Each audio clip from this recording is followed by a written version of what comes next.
আল্লাহর নবী বলেন, ওয়া আন আবি হুরায়রা রাদিয়াল্লাহু তাআলা আনহু আন্নাহু ক্বাল ক্বালা রাসূলুল্লাহি সাল্লাল্লাহু আলাইহি ওয়াসাল্লাম ইযা ক্বালা আল ইমামু সামিআল্লাহু লিমান হামিদা ফাকালু আল্লাহুম্মা রাব্বানা লাকাল হামদ ফাইন্নাহু মান ওয়াফাকা কওলুহু কওলাল মালায়েকা গুফিরা লাহু মা তাকদ্দামা মিন যামবি।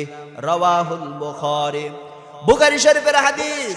ইসলামিক ফাউন্ডেশন কর্তৃক ছাপা দ্বিতীয় খণ্ড 516 নম্বর পরিচ্ছেদ 129 নম্বর পৃষ্ঠার 760 নম্বর হাদিস। আল্লাহ নবী জানিয়েছেন, যখন ইমাম সাহেব বলবে সামি আল্লাহু লিমান হামিদা, তখন কোন বান্দা যদি বলে রব্বানা লাকাল হামদ ফাইন্নাহু মান ওয়াফাকা কওলুহু কওলাল মালায়েকা, তার এই বলাটা যদি ফেরেশতাদের সাথে মিলে যায়, গুফিরা লাহু মা তাকদ্দামা মিন যামবি, মহান আল্লাহ তাআলা ওই বান্দার জীবনের সমস্ত গুনাহ খাতা মাফ করে দেবেন। পড়েন সুবহানাল্লাহ। আমার মুসলমান ভাইয়েরা, সুতরাং আমরা কোরআন শুনবো। এই যে কোরআন শুনতে এসেছি, এই কোরআন শুনলে লাভ না লস? কি লাভ? আল্লাহ নবী জানিয়েছেন, কোন বান্দা যদি কোরআন শোনার জন্য বাড়ি থেকে বের হয়ে যায়, মহান আল্লাহ তাআলা ওই বান্দার আমল নামায় 1 রাকাত নয়, 2 রাকাত নয়, 500 রাকাত নফল নামাজের সওয়াব তার আমল নামায় লিখে দেন। পড়েন সুবহানাল্লাহ।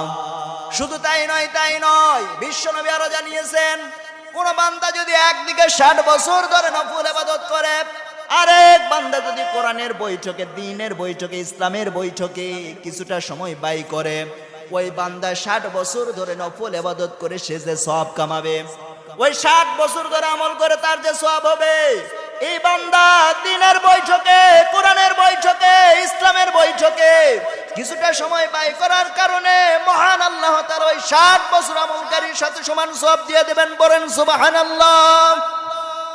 এটা গেল হাদিস। এবার আসেন আল্লাহ পাক কি বলেন।